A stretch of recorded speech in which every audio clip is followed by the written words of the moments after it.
sticks, long-haired weirdos, short-haired weirdos, vandals, hooligans. The government, hug the government, love the government, hug the government, love the government, hug the government. Welcome to The Politics Guys, a place for bipartisan, rational, and civil debate on American politics and policy.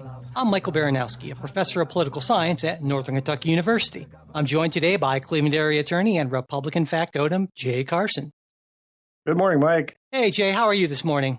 Well, usually I'd have something funny and witty, but I got to tell you, it's been a rough week, and I guess I don't really have anything clever or funny on hand. But I'm doing okay, all things considered. Yeah. I know the feeling. I actually have a little something. A few days ago, it was one of those gorgeous, not a cloud in the sky days. I mean, the sky was this beautiful shade of blue. And I thought to myself, what is that color? What would you call it? Now, a normal person would say, duh, sky blue. But I just color picking, this color app on my phone. And I just put my phone up to it and just was curious to see what it would say. And it said something that made me smile. It said that the sky was United Nations blue. And I just love that. Oh, my God. Wow. I knew you'd like that. Yeah.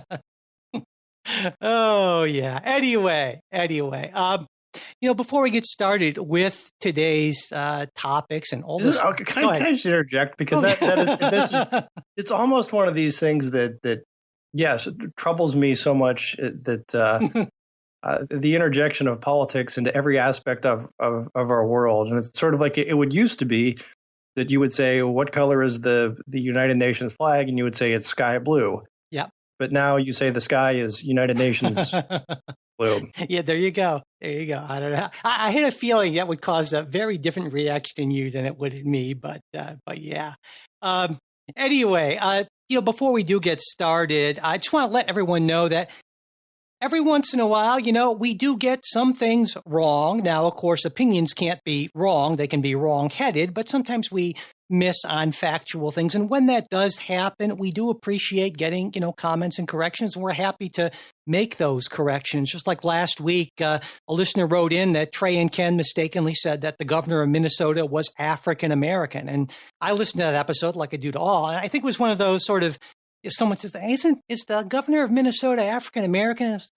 Maybe, I don't know. And it's kind of one of those things that happens sometimes when you're talking about things in real time and in kind of a conversation, which is what this is. And so sometimes those things happen. And of course, the governor of Minnesota is not, in fact, African-American. And thanks for pointing that out. And if, other things come by like that, please let us know. And we are happy to make corrections. We're always trying to be as factually correct and unfake news-ish as we can possibly be. So thanks very much. Also, I wanted to let everyone know that we're going to be continuing what's been sort of a recent run of available to everyone midweek interviews this week with economist Jeffrey Sachs, who is probably, I'd say, the leading, if not the leading authority, one of the probably top, half a dozen leading authorities in the world on development. And so when I was contacted, said, hey, do you want to interview Jeffrey Sachs? It's like, I pause a second, say, are you kidding? Yeah, definitely. And we'll be releasing that on Tuesday. And then the following day, that's Wednesday, of course, if you're keeping track, Jay and I will be discussing the interview on our Patreon supporters midweek show and that and a number of other things. And Jay, you listened to the episode, and I think you'll agree with me that Professor Sachs had some pretty, I would say, controversial things to say about China, and I'm eager to talk about them with you. Yeah, no, I would hope they're controversial. Yeah, I think they should be. So anyway, I think it's going to be a great conversation, and I am looking forward to it. So I want to thank our newest supporters, Stephen and Laura, as well as Stephen, this is a different Stephen, who recently doubled his previous level of support for the show. It matters a lot. And of course, as a supporter, you get access to a full-length bonus show each week, as well as various other things at different levels of support. And to check it all out, just go to patreon.com/politicsguys. And, sometimes a monthly, that's going to be too much of a commitment. Well, there's also Patreon. There's also PayPal, and you can check that out by going to politicsguys.com/support if you just want to do a one-time sort of thing. And finally, if you would like all of our bonus content, but you just can't afford financially to support the show right now, it's totally not a problem. Just send me an email, mike@politicsguys.com, and I will make sure that you get access to everything we're putting out.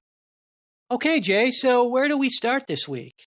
Well, wow, where do we start? The top story obviously is the George Floyd protests and the riots and violence that ensued after.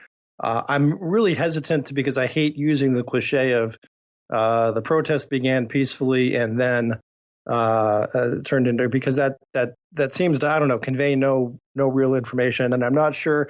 And I want to be able to, in this discussion, draw a line between protesters and rioters, who I think are two separate groups of people. But that is the main story, that protests across the country turned violent in many cities, damage and destruction, a personal injury. Cities locked down under curfew.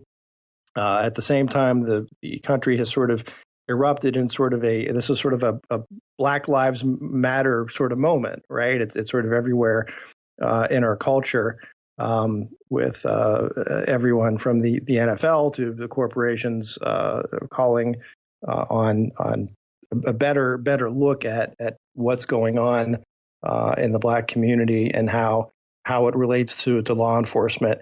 So I guess my goal here, and I don't want to recount everything that happened, Sure. because there's just too much to recount in some ways, and I'm for fear of leaving stuff out. But I think the biggest thing that I wanted to do, and I'm going to say this week is a little weird because this is kind of feels personal in that there was rioting in Cleveland, where I live, not far from where I live, and I'll tell you, I have a friend, someone I've worked with for years on various community boards, who has a store downtown Cleveland, which he had recently reopened again following the pandemic. It was destroyed. His stuff was looted. His staff hid behind the counter while the looters carried this out. And this is a man who again made the decision to, I'm going to invest in downtown Cleveland. Yeah. He could have put his new store anywhere else in the suburbs. He had several places in the suburbs, but he said, let's go to. And I'll tell you, that's been weighing on my mind. And I think there were people who will fairly push back and say, so what? This is a monetary loss. George Floyd is dead. And at the same time, I want to acknowledge that's also again, loss of life is always a bigger tragedy than loss of property. But so much of what I wanted to sort of have you and I talk about today is, to the extent, what can we do about either, and what are the next steps? So, I mean, the other thing that I thought was sort of funny is it took me back to one of our first podcasts that we did, and a couple of our podcasts have been about police violence. I mean, It was Michael Brown, Trayvon Martin, so many of these other cases that we've discussed throughout the years. And I guess my first question is, since we've been doing the show for 5 years, and you and I talked through a whole lot of recommendations of things that could be done, body cams, better training, all this, and so many of them were instituted, but here we are. And I wanted to get first thoughts on, do you think, and it's not mutually exclusive, but is our problem, the bigger problem, race relations, or is it policing? And that's not to say it's not both, and it can't be both, and it can't be different. But I guess that's sort of the starting point I wanted to look at. Sure. Yeah. I think they're both problems, but I think you're right. We shouldn't necessarily lump them in together. And maybe it's because I tend to look at things from a policy perspective. But one of the things I've been focusing on a lot are the systemic problems with policing that I think disproportionately affect certainly African Americans, but they disproportionately affect, I would say, a lot of poor people who tend to have more run-ins with the police. But again, it's not to say I believe there's a systemic racism problem. But as for you're right. We've talked about a lot of proposals and things like that. And I think that one of the problems is that, you mentioned the body cams thing. We know that a lot of departments have, in fact, had, instituted body cams, but we also know that in a number of cases that those body cams aren't turned on a whole lot, or that exactly, or that information about them isn't transparent. So I think, when we've talked about this in the past, we've maybe been a little more inclined to believe that there's a technological solution to this problem, wanting to believe that. But I think really that's not, that's unfortunately not the case. And so I'm glad you brought up the policy thing, because that's what I wanted to focus on, because there hasn't been, I don't think, maybe as much as I'd like. And one thing I think that everyone can, I hope, agree on is that we just have really poor data about police violence, police use of force. And I think before we go anywhere, it's important to set up a system where we have really robust data collection and distribution, because without good information, it's very difficult to implement solutions. Agreed. Yeah. No, I think that's exactly right. Yeah. And I was going to say, I believe there's also legislation in place currently at the federal level that allows the Department of Justice to essentially require law enforcement agencies to provide more information than they are. But my understanding is that the DOJ hasn't really fully used that authority to this point. And I think it's something that should be done. There's also the question of, is that data collected in the first place? Yeah. And, to what extent is it collectible? Because there are some that perhaps, again.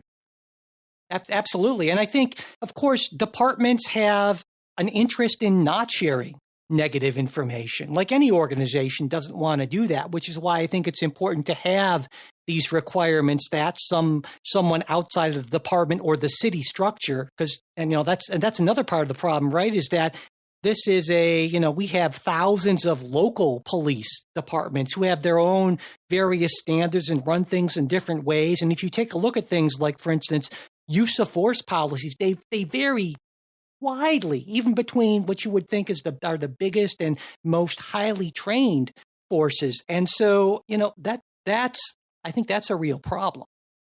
Yeah. Another, I guess the piece that I wanted to get to, and because this is what struck me, because I'd done a lot of thinking about this, and also for listeners who don't know, I had served for 6 years on our local civil service commission. So as such, I had a lot of interaction with the police department, and there was, the process that we have here in the small city I live in outside of Cleveland was really pretty robust in terms of intake, in looking at officers who were applying for positions, applying to take civil service exams. And in, these potential officers would do background checks, polygraphs, interviews, and it was a robust process. And if the police department felt that someone would be a problem, there was a procedure where they go to the Civil Service Commission and say, we think this person should be removed from the eligible list because of X, Y, and Z. And the commission did so in many cases. And I can tell you, there were a lot of cases where we looked at this and said, yikes, this person wants to be a cop.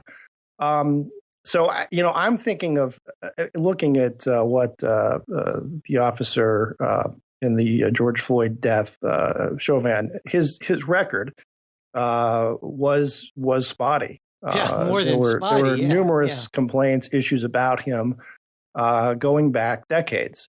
And that's, again, if I'm looking at, what policy steps, maybe the issue is that we're dealing, we mentioned body cams, and the problem with body cams is, well, they can be turned off.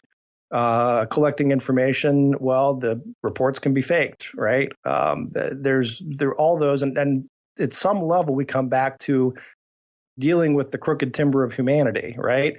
Yeah, I think that's a great point. But also that crooked timber becomes institutionalized in collective bargaining agreements between police officers and police unions. And because I think what a lot of people don't realize is in many of these collective bargaining agreements, police officers actually get special legal protections that aren't afforded to regular non-police defendants, things like rules about when they can be questioned and how much time has to be between. And you add that up with their already greater knowledge of the system and so forth, and it's a whole different playing field. Now, of course, some people would say, well, they shouldn't have those protections. Other civil libertarians are more likely to say, well, why shouldn't everyone get those protections? But then the police say, well, then we wouldn't be able to convict people. Say, well, then why are you getting those protections? Yeah. And so, and I think the same sort of logic that a lot of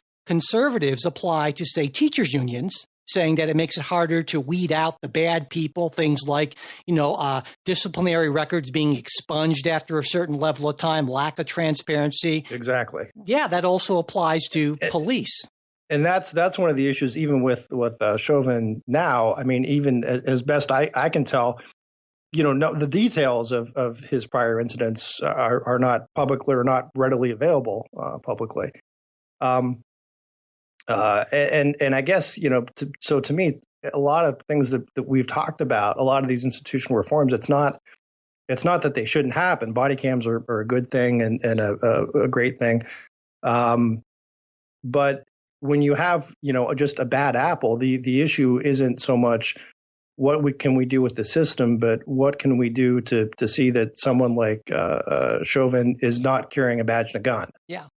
And at some point that, to me, and I imagine I will take flack and heat for this, that I think that's the bigger issue than is this a race problem. That's certainly not to say that race doesn't factor into this, but I think you're right in saying it's just that's more a symptom of our broader issue where we have more people of color having interactions with police officers than whites. But I just wanted to just get your comments, but it sounds like we agree on a lot of that, I guess that's the frustration, is so much of the institutional stuff, it seems, has already been done, but yet this persists. And where do we go from here? There are a couple of things. Of course, one of the problems is that a lot of these things are local, right? And you're expecting, communities to police themselves in that sense. But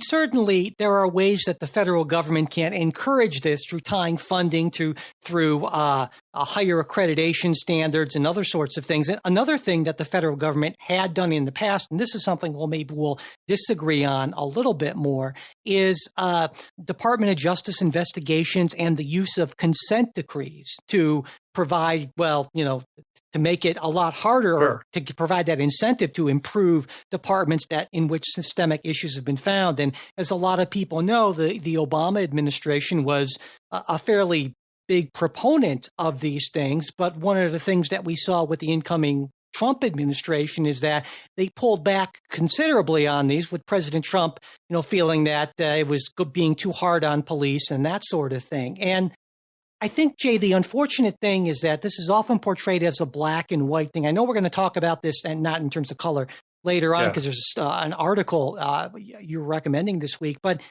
I don't think it has to be either we just tell cops to not engage with, people who are doing bad stuff, or we just have them crack heads. I think that's a false dichotomy that a lot of people use to kind of advance whatever their agenda is. But I don't think it has to be that way.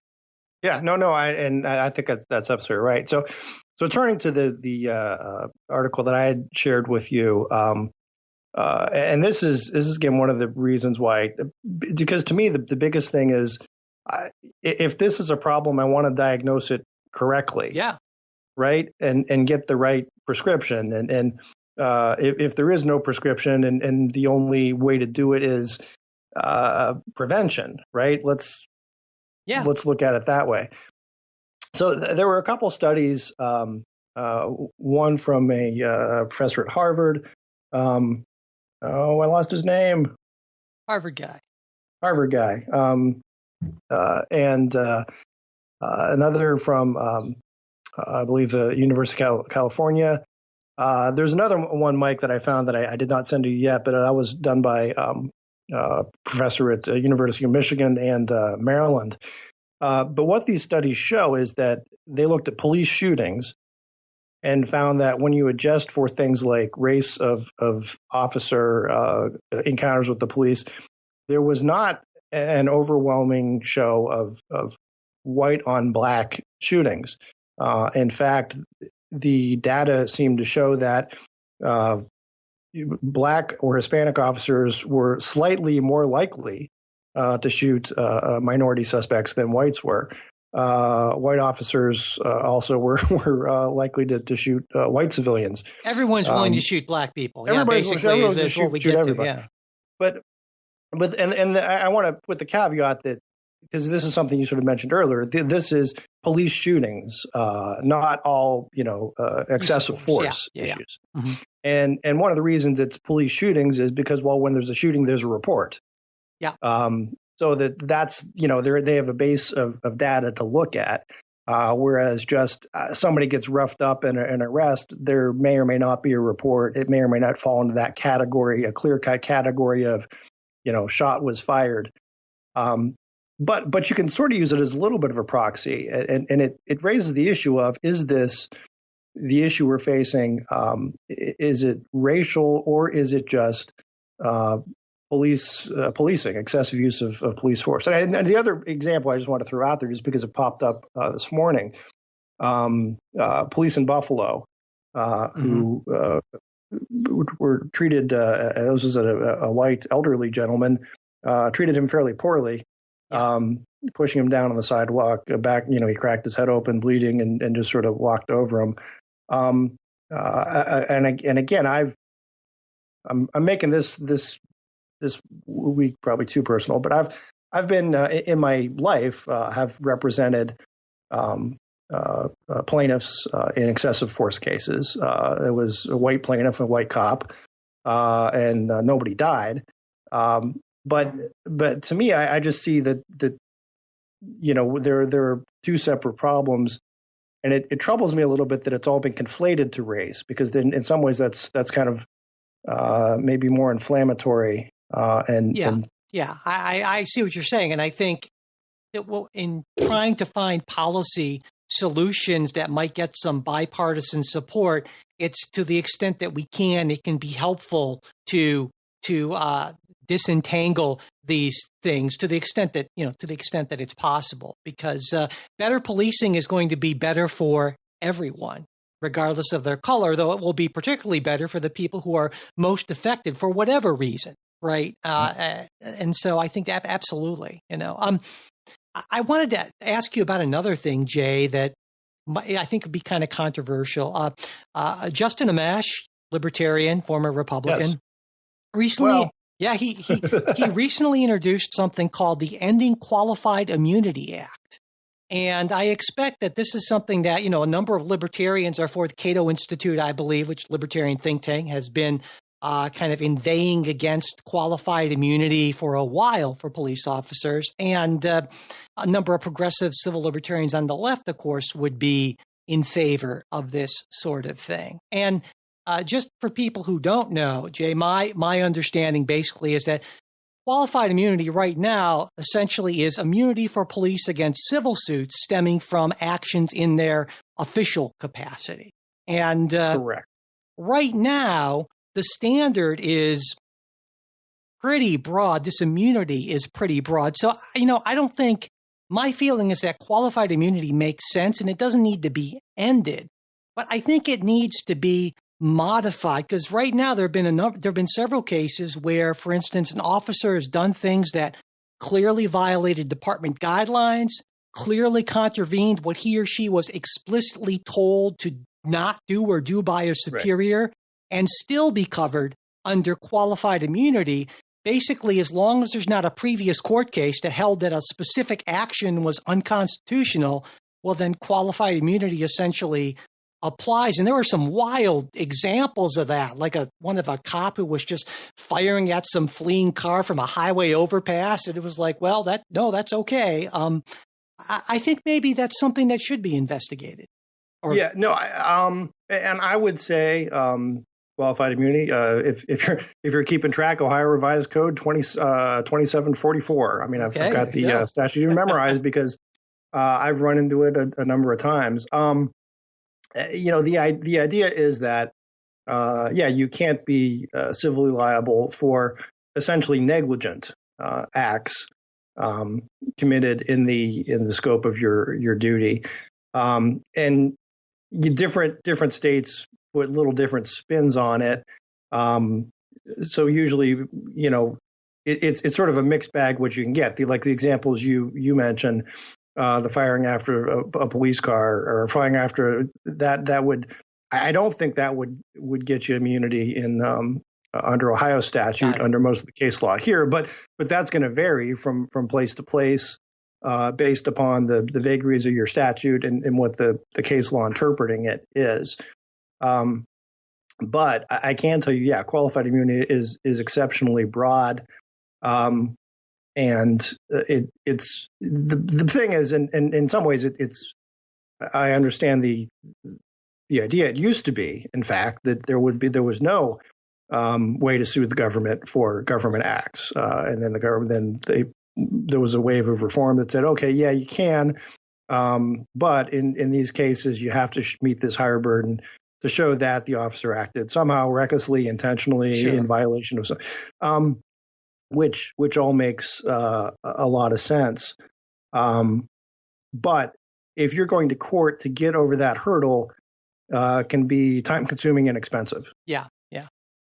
So, it really sounds, Jay, like on the policy end, there's not a lot of distance between us on any of these issues. So, but of course, but again, I think the problem is that the federal government can only do so much. I think probably the easiest thing for the federal government to do is to mandate the data collection and to, push the states to raise their standards and maybe tie some federal funding to that. But that only goes so far. We need states and we really states to act on this. And one thing they can do is, police officers have to be certified, and those certification qualifications are decided by the states. And I think it would be entirely fair to say that if we are going to be asking significantly more of police officers, and I think we should, then their compensation needs to reflect that we're asking more of them. And so maybe some way to kind of, try to find some bipartisanship is to kind of tie this to greater pay or something like that. Say, well, we're going to take this away, you need to do more, but because I think part of the problem too is that our culture is steeped in this idea that police are always the good guys. I mean, we see cop shows all the time, and that's these heroic sort of, that's how they're portrayed. Well, I'd say, judging from the graffiti on the billboards that I read on my way into work, I wouldn't say that that's necessarily a shared assumption and throughout the culture. Sure, yeah, absolutely so. But I'm saying from a lot of people, certainly a lot of people, I think, who tend to be voters and politically active. Just seeps into your consciousness. And you're right. Certainly. I mean, I'm fortunate enough to have never really felt like I was threatened or anything like that by law enforcement, except, if I, when I was younger doing maybe like 90 on okay, well, that's a different thing, but I've never felt that sense of threat from that. And for me, the police have always been, I naturally just assume they're the good guys. And that cultural reinforcement counts for a lot, I think, is my point, I guess, So, maybe we can also, I think we also need to look at, though, the response to the violence and the riots and all that, because, you're right. A protest is never one thing, right? There are all sorts of different people with different motives. Some people are bored. Some people are fed up. I think the majority of them protesters tend to be, decent people. But yeah, there are some outside agitators, though I think that can be overplayed. We've seen that, throughout the history of protests, because of course, again, communities don't want to say, well, it's our folks. So it's these people that were bussed in from wherever who are doing it. So it makes sense. There's the wonderful line in The Graduate from Norman Fell, where you're not one of those outside agitators. Yeah, exactly. Yeah. But yeah. So when the protests are nationwide, it's sort of hard to, the people who are part of not that it's even really a group in that sense, Antifa, wish they were anywhere near as powerful and well organized as a lot of people in the last few weeks have given them credit for, certainly, but let me, I'm going to again share just some, this is kind of personal observations from the video from Cleveland. And this is something that, again, troubles me a whole lot because I want to say, because you and I agree on this. And also, this is another reason I brought you back, because you and I have a good story on this. Anytime there's a protest, certainly I support the right of people to protest peacefully. I think the death of George Floyd is abhorrent, and people should be angered and should speak out. You can debate the efficacy of these protests and what they're really about. But the thing that troubles me is there is this idea that, okay, we're going to protest peacefully, but there's also a subtext of that there are going to be people who are not going to be peaceful. So when watching some of the video from Cleveland, you see people walking around with baseball bats. You see a guy walking through the street, and again, incidentally, these were white. I'll call them rioters because I don't think you bring a baseball bat to a peaceful protest. It's just kind of a pickup game afterwards. Another guy who was apparently on his way to hockey practice afterwards brought a hockey stick. But I think you have to look at this and say, look, seriously, what do people think is going to happen when you have folks like this who are now in masks for maybe several reasons, showing up with weapons? That's intent on destruction. And I guess at some point, do the peaceful protesters, the people organizing the peaceful protests, is there any duty on them to try to make sure that violence doesn't erupt? Yep. And I think in some cases there have been reports of people who I read a report of some guy who was doing some violence to some piece of public property or something like that, and it was a white guy, it turns out, and a group of black guys picked him up, kicking and screaming, and gave him to the cops and said, "Here, his ass is yours," And so Amen. Yes, exactly, that's God bless America, the kind of thing you want to see. So yeah, I think it's difficult, obviously, to kind of have an appropriate level of response, because you do want to protect those rights, but you also need to make sure that violence doesn't get out of control. It's one thing if somebody throws a can or something like that, but when people start throwing rocks and looting, well, that's too far. And I guess one of the things that disturbed me was, what I feel to be President Trump's just really incredibly unfortunate, and that's putting it kindly, response to this, saying, the talk about dominating the protesters, and the way he seemed to take great pleasure in things like sicking dogs on people, or saying that young Secret Service agents are eager to bust some heads, or things like that, and even more than that, then saying, clearing away with pepper spray and other things, an essentially peaceful crowd, so he can walk across the street and awkwardly pose with a Bible in front of a church where, my God, if a bolt of lightning doesn't come down and strike at that point, don't know when it's going to. So, I think that people like General Mattis are right when they say that, he doesn't even make an attempt to try to unite people. He doesn't even pretend to try. That's exactly the words of General Mattis, and saying that, we are witnessing the consequences of 3 years of this deliberate effort. We are witnessing the consequences of 3 years without mature leadership. And, that's not just General Mattis. That's a number of other top military folks who've, said similar things. And I entirely agree. So I'm going to push back a little bit on that, because I think, obviously, to me, Donald Trump acted exactly as you would expect Donald Trump to act in this sort of situation. So to say it's shocking or surprising. That said, I think having a strong voice for law and order is important. I wish it wasn't Donald Trump's voice. you point out that George H.W. Bush called in the military to assist in the L.A. riots, and again, no one would accuse Bush, although I suppose probably some did at the time, of this is imminent fascism or martial law or something like that.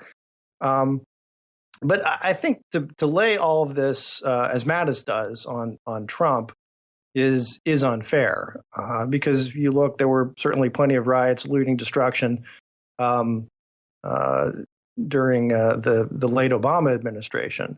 Again, in response to things like the Michael Brown shooting. Also, but and it seems there's something just going on with rioters. I noted yesterday there were riots across the world. In London, people attacking 10 Downing Street, which to me, if I'm Boris Johnson, I'm like, come on, man. It's baffling to me. Well, I don't think what exactly is it that you expect me to do about a death in Minnesota in another, but there is this core group of folks who are anarchist, right, for lack of a better word. Sure.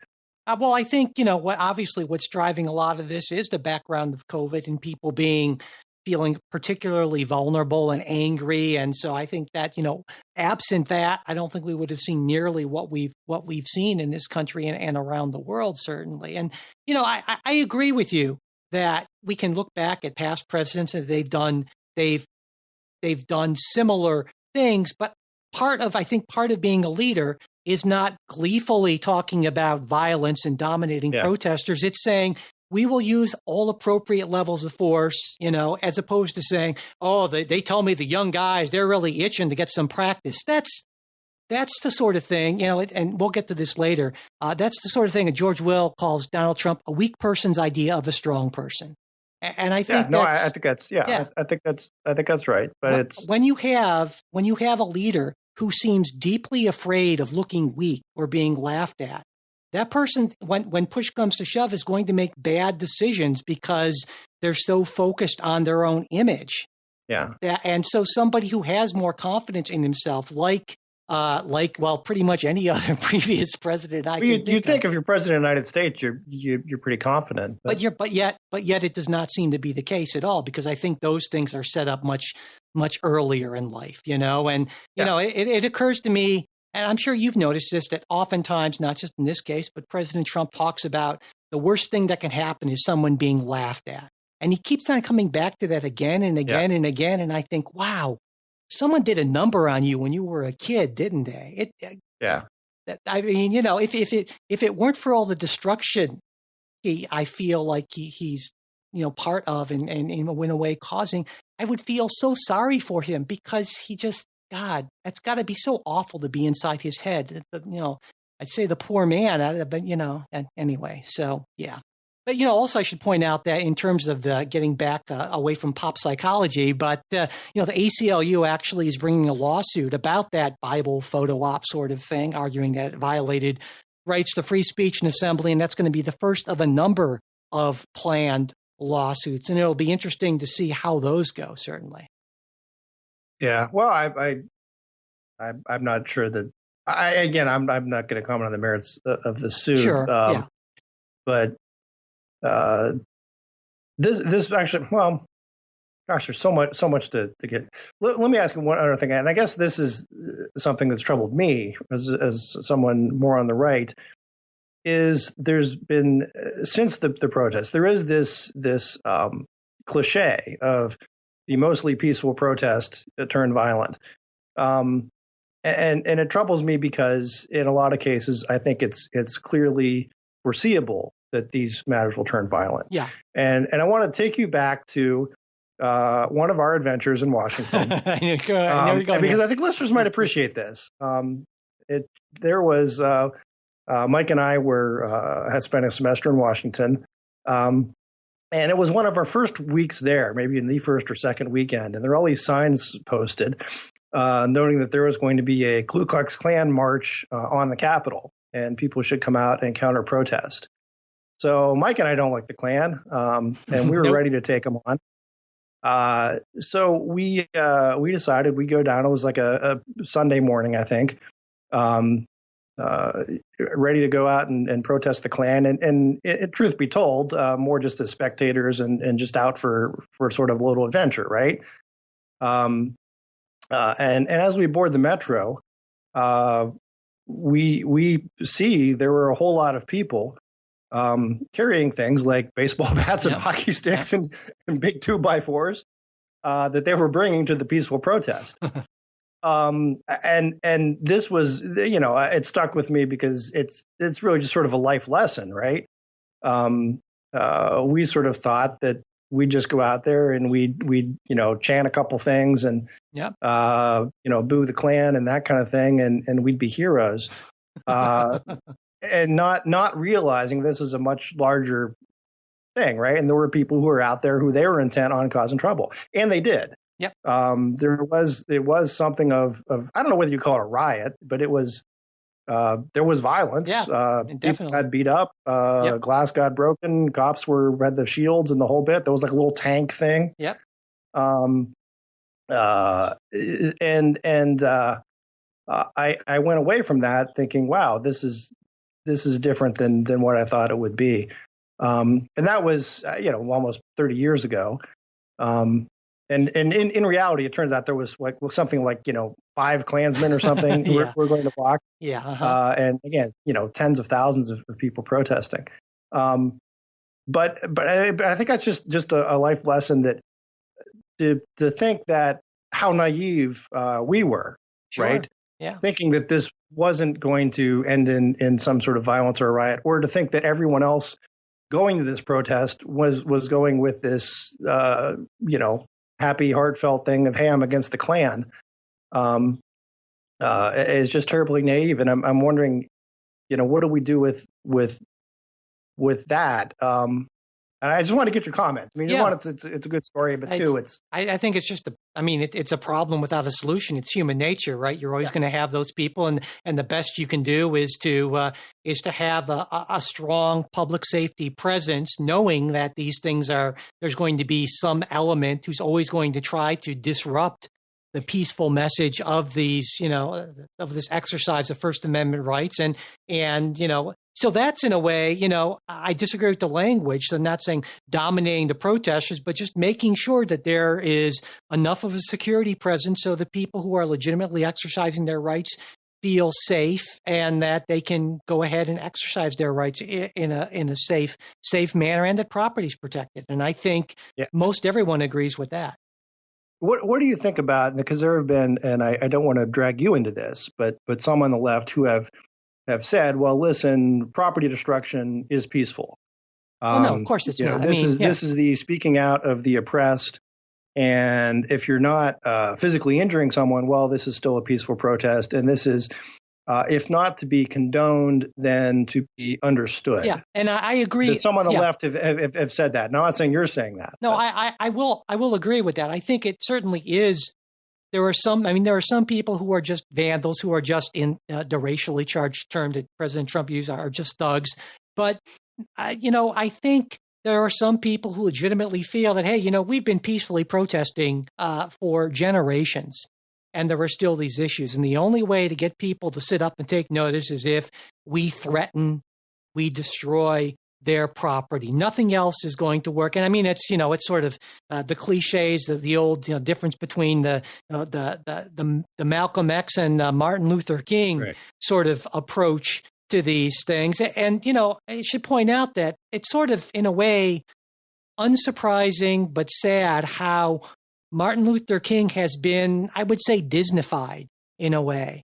Kind of held up, and you and I are old enough to remember when he wasn't necessarily this figure of, just a secular saint, but especially later on in his life, Martin Luther King was quite the radical. In fact, the last one of the last speeches he was going to make was, I think, it's called "Why America May Go to Hell," because he had sort of become very disillusioned with a lot of what was trying to be, accomplished through peaceful means. And so that obviously, especially when I see people on the right saying, oh, these people today, they're not acting in the spirit of Martin Luther King. And I just think, oh God. But But my point, but yeah, I mean, you have to admit, we live in a world today where, listen, in Martin Luther King's age, where there were also, plenty of riots.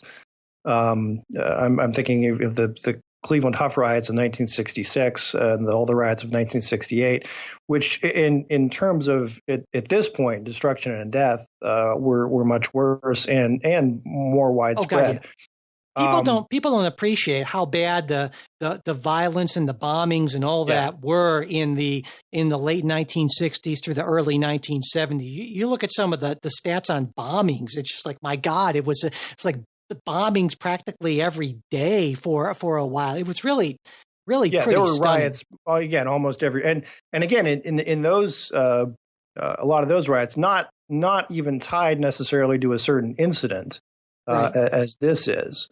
But 2 points is that one, since then, well, we've twice elected a black president. I mean, that says something about America and where it is now as to where it was then. Sure, but I think the other piece of this is if you drive through the Huff neighborhood in Cleveland, it doesn't look much better than it did. The situation of the people living there is not much better than it was in 1966, despite 50 years of a whole lot of government money being poured into trying to fix this. And that's, again, I think sometimes we're not looking at so much a racial issue, but a social issue.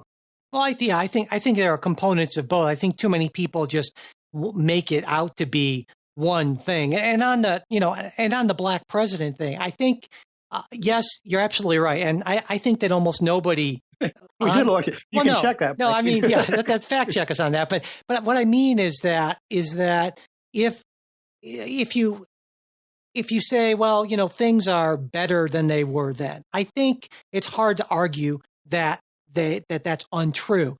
But what happens sometimes is people say, well, Barack Obama was elected twice, ergo, we do not have race problems in this country, and that to me is problematic, to say the least. Because and that's not what I'm saying. Oh yeah, I know that, but I'm just saying, a lot of people will hear that and say, "Oh my God, there's just another right winger who says, well, we had a black guy as president, so can't we just move on from this?" And Speaking, Jay, of so we've been talking about this a lot, and quite honestly, this was one of these things. In picking our topics for the week, there's so much going on and so much to unpack, and there's other stuff that I kind of wish we'd had a chance to talk about. But should we move to some good news now? Yes, let's do that. It's so rare, so I absolutely want to do that.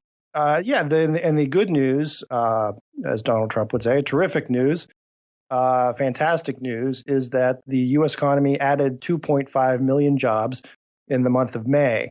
That brings the unemployment rate down from it had been 14.3% to 13.1, I think I have in front of me. So that was Wall Street rallied, going up about 800 points. That capped off sort of a really good week or so for the market. Indicating that the market thinks the worst of coronavirus is behind it, and in many ways, and I think this is intricate, is discounting a lot of the racial unrest, because the corona thing is probably the bigger story commercially in terms of sales and all that. So, Mike, my first thought is, the way they report these numbers to say 2.5 million jobs were created, typically you would say, wow, that's incredible. But in a lot of cases, these aren't new jobs created. These are just the old jobs that are now open again and people can go to. Yeah. Which is still a good thing. But I mean, most economists, this beat the estimate, which some economists were saying was going to come in much higher, like 20% unemployment in May. Yeah. So I think we have to say this is all around good news and bodes well for a quick recovery on the corona front. And Mike, I don't know if your thoughts on this, but. Well, I guess one of my first thoughts, of course, I agree with you. There's no way that this isn't good news. But, of course, President Trump can't leave well enough alone, right? First, his comment that, well, this is not just going to be a V-shaped recovery. It's going to be a rocket ship. But then his very proud tweet about having the #1 monthly job gain in history. And, you can't make this stuff up. I say it's almost like The Onion created a president. It's like, oh, he created 2.5 million, most in history. Well, yeah, last month was negative 20.7 million. So, and at some point it just, I'm left speechless because every time I think that he can't surprise me, he does something, and I just think, wow, wow, but there's that. But more substantively, a couple of things. Number one, I think that this is a sign that the Paycheck Protection Program is working. That, because a lot of these people are folks who are kept on, or were able to be kept on because of that program, that big part of the CARES Act. And that's a positive thing, right? Especially you take a look at the percentage of these jobs that are in things like in industries that would be most affected, because employment rose most in leisure and hospitality, construction, and other things. So, I think that's very good. Though, like you said, that's a lot of these were from not really job creation. I think it's more likely to be kind of the low-hanging fruit of the callbacks. And we're not necessarily we can't necessarily expect to see this every month, though. Again, this is a positive thing. Although I would say it's also positive to look forward in that, in this case, this is the report for May. And in a lot of cases, depending on what state you're in, a lot of the reopenings didn't occur until the middle of May, if not later. So the idea a lot of states will be more fully open a month from now, that bodes positively. And just the idea that jobs were not destroyed, right? Yeah. That there are these jobs still to come back to. I absolutely is sort of the good news in this. And on the left, one concern is that this is almost certainly going to make it much more difficult to get a new round of stimulus. And even if there is, it's going to be less than it otherwise would be. And the reason why that is a concern to myself and other folks on the left is this doesn't really change the story for state and local governments who are struggling mightily and aren't going to be able to just recover from this. And of course, in that ideal next round of stimulus, what Democrats wanted to do and what House Democrats passed was significant aid to state and local governments. And my sense is I still think there's a possibility for some sort of a deal, though smaller than it would otherwise be, with kind of an exchange of some state and local government aid for some business liability protection, though I'm a lot less confident that that's going to happen than I would have been even a week ago. Well, I think there's still going to be the federal government still likes to spend a whole lot of money. And I think it still will. I agree. Maybe the result might be a little smaller than it was before, based just on simply because the prior, expectations, you were sort of looking at, here's what we think is going to happen as far as payrolls go. Yeah. And that turned out to be better news than what they thought. So I think that, rationally, there ought to be an adjustment there. And you and I sort of went back and forth on to what extent states should be bailed out from the sudden losses based on coronavirus compared to long-term debts they had already accrued before that. And this is just sort of a good opportunity to get out from under them. And I think we agreed on that. We both felt that, the coronavirus stuff, that's fine, but bailing out pension systems that were in trouble beforehand is not okay. Yeah. One other thing I should point out is that it might make it more difficult to continue something like the enhanced unemployment insurance. Now, that expires at the end of July, though.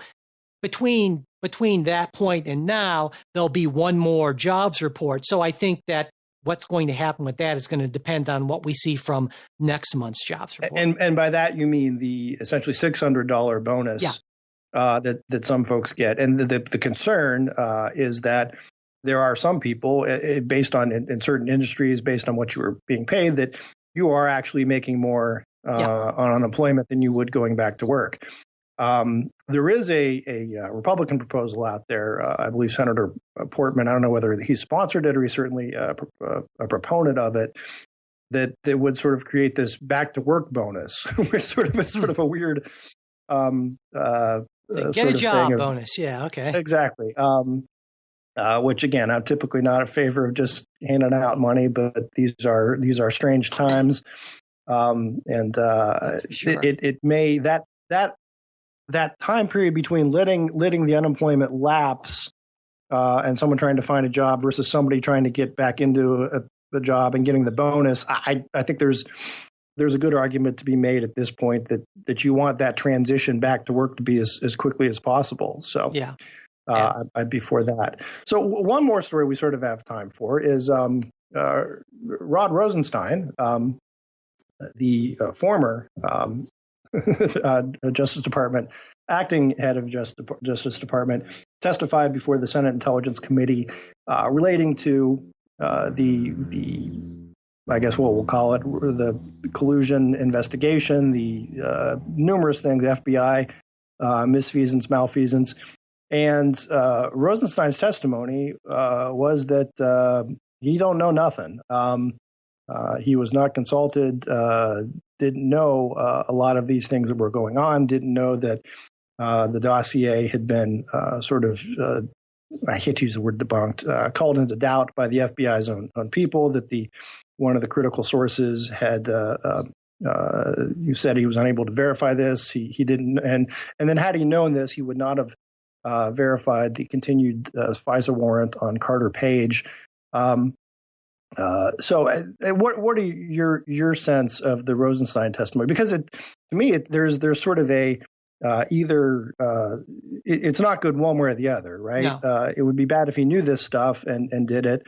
It's slightly less bad that he didn't know, but that indicates that he was sort of willfully ignorant and sort of taking a Sergeant Schultz approach, or that this information was deliberately kept from him. Yeah.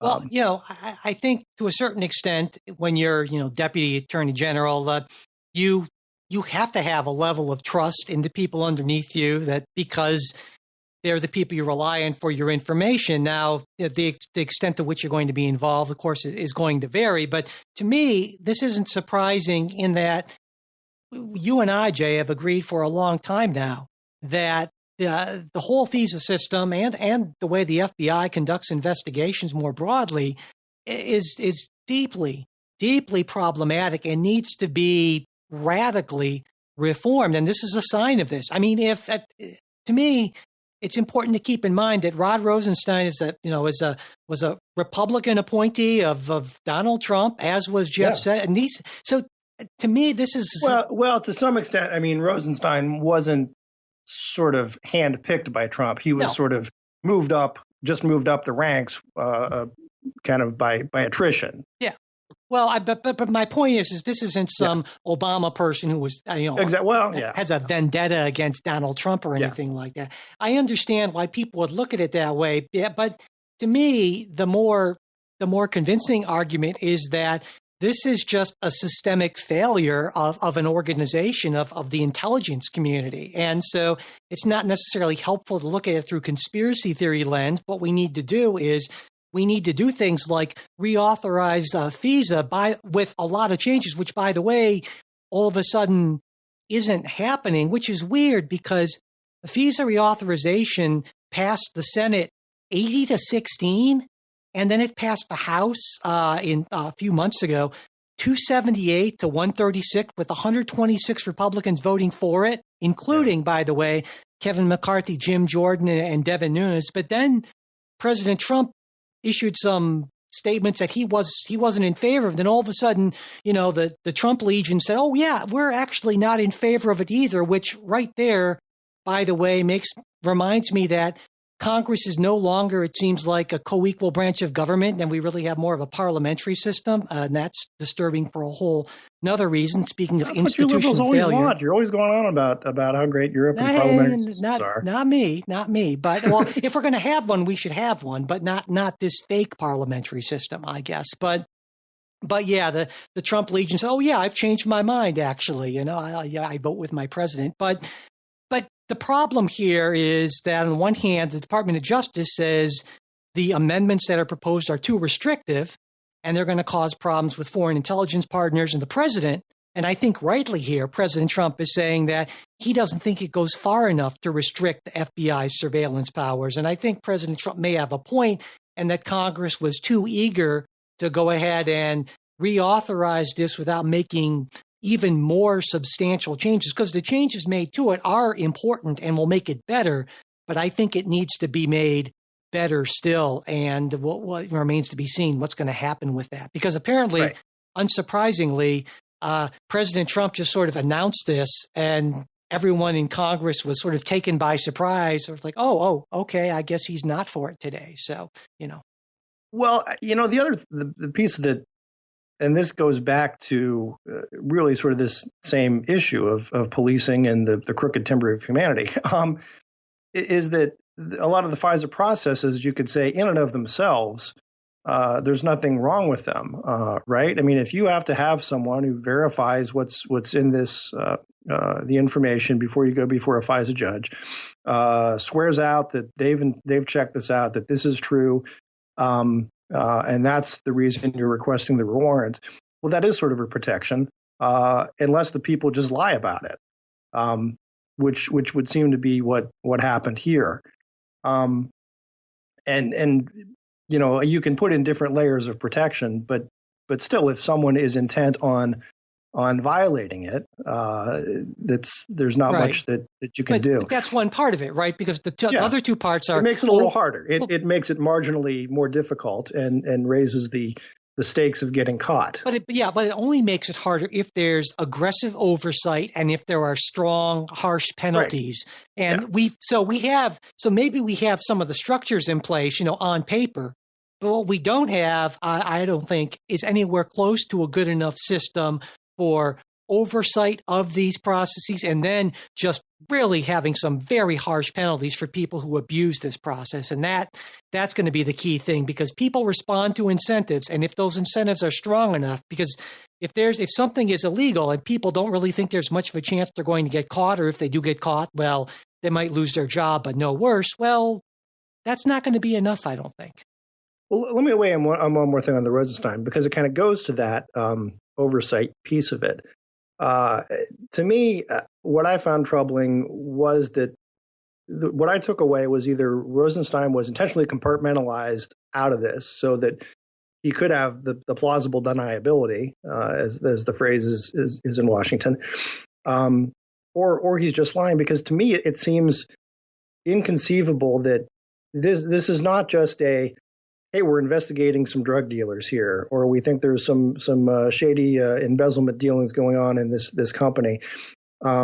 This would be the biggest investigation in the history of the United States. That allegations that the president-elect is essentially an agent of a foreign government.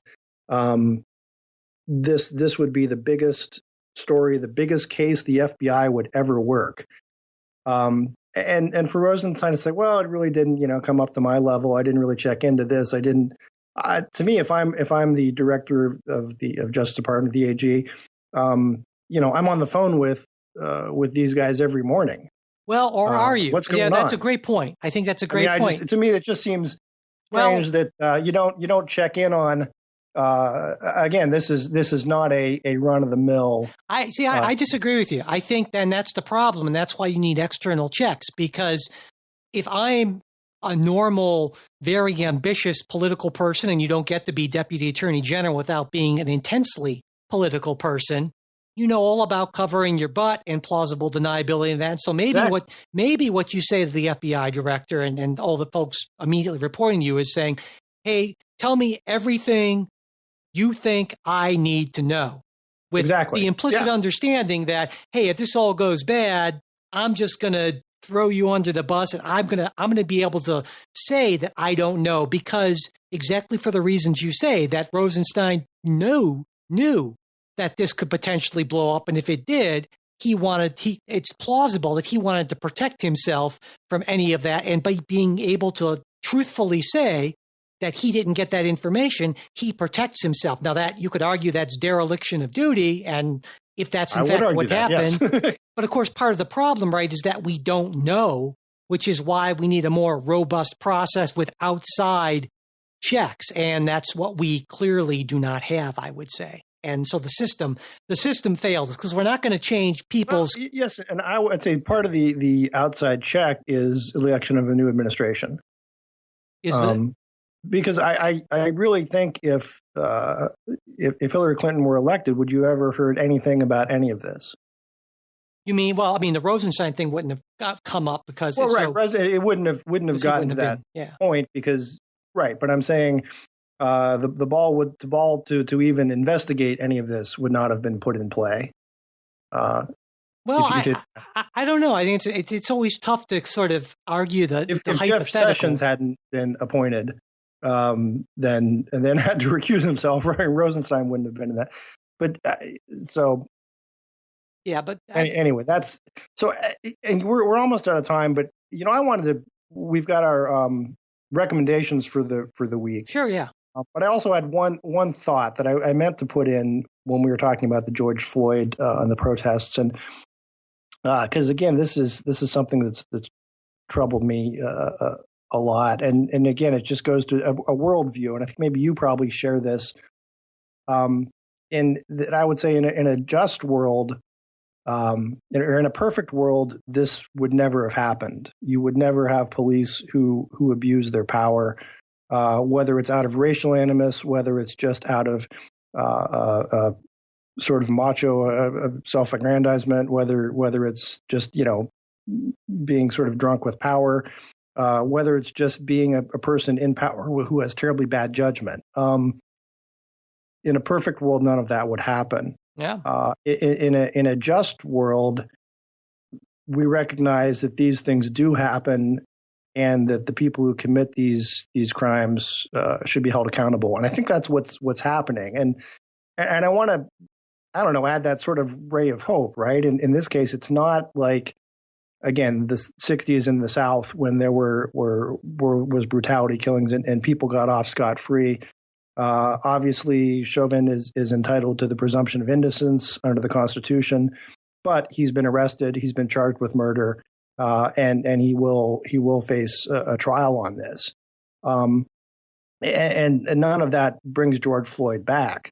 But I think it's something that again, that's to the extent the system can work. It is working. It's never perfect. But that's a sign of hope, right? That we punish these wrongdoers. Yeah, and certainly that remains to be seen if he will be punished, and that's obviously a story we'll be following. And whether or not these other officers, because it's one thing to be charged, it's another thing, of course, to be convicted and get what people would feel to be an appropriate sentence. But more than that, is the focus on the larger system. Because for every George Floyd, every single day, there are thousands of people who are the victim of police violence. And that's not going to go away just because, Chauvin and a couple other cops are convicted, whatever kind of sentence. That's going to require long, hard legislative work. And so while I am hopeful that in this case, some justice will be done, and, certainly in Minneapolis, they banned chokeholds finally, and we see some other things. But to really deal with this problem, it's a lot more than just a few bad apples, and we need some systemic reform. Okay, so what are your recommendations this week? I think I'm gonna hold off on that because it's kind of a longer conversation, actually. So, but in fact, I'll mention that on our midweek show. But if you have something you want to recommend, well, I would point out there was a piece by Heather McDonald in National Review and the Jason Riley piece in the Wall Street Journal that both talk about studies involving racial disparity and policing. And to me, I think those are important because it points to a problem being more related to policing and excessive force and giving people power as opposed to race. That's not to say that race isn't a factor and maybe a separate problem, but that if we're going to find a real solution, I think conflating all of this into it's police racism is is problematic because I think it just doesn't solve every. I think it's painting with too broad a brush, and in doing so, we maybe miss some of the solutions. And I have another. Well, I'll spare you the other story, but I'll just summarize it very briefly. Is the man I talked about earlier in the show, my friend who has the store, which was destroyed about 10 years ago. He lives outside of the city of Cleveland. City of Cleveland police came to his house at midnight, kicked in his door, said, "We're the police. You're under arrest." Took him down, booked him on the charge of allegedly running into a police officer with his car. It was subsequently determined, based on some video cam, that he and his wife were having dinner somewhere else on the other side of town when this allegedly happened. It was just mistaken identity. But you still had this essentially police brutality of police acting outside of the scope of their jurisdiction, and doing so in a way to try to terrify a citizen who was entirely innocent. And to me, that's the problem that we have. This wasn't that wasn't a racial issue. So anyway, that's setting that aside, and you and I can talk more the race stuff later. But yeah, absolutely. So this was a big show. There was a lot to get to on this, and I know there was a lot we didn't get to. Yeah, so I don't want listeners to think, oh, they didn't talk about this. Why are you avoiding talking about that? I think it's just a matter of there's been a whole lot going on, and like I said, a lot to unpack. Yeah, absolutely. And so, in fact, on our midweek show, we'll get to some of that. I sort of mentioned the George Will article about how he's calling not just for Donald Trump's defeat, but for his Republican congressional enablers. And I'm interested in getting Jay's thoughts on that, as well as the Republican convention possibly moving because of the president's desire to have a packed house. And let's see what else. Donald Trump and the G7 and his thoughts about that, an international story. And also, as I mentioned at the top of the show, our thoughts on my interview with Jeffrey Sachs and his, well, I would say, lack of concern with China. So all of that, if you're interested, will be on what will be, I'm sure, a jam-packed midweek supporter show. And if you are a supporter, you'll be seeing that on Wednesday. And if not, hey, you can become a supporter. It's patreon.com/politicsguys. And remember, if you can't afford to become a supporter, but you want to hear that stuff, send me an email, mike@politicsguys.com, and I will get you set up. Also, if you have any comments, questions, suggestions, anything like that, just send us an email, mail@politicsguys.com. Please do check out our Bipartisan Politics subreddit. You'll find the URL in the show notes, or just search for Bipartisan Politics on Reddit. There's also our Facebook page where, yes, I am reluctantly getting back into the fray from time to time. We post stuff there. It's facebook.com/politicsguys page. And we are on Twitter @politicsguys. The executive producers of the Politics Guys are Bruce Johnson, Will Moreno, Andra Masker, Daniel Toe, and Chris Wilkerson. Today's show is produced by us, Mike and Jay. We'll be back with a new show next week. We hope you'll join us.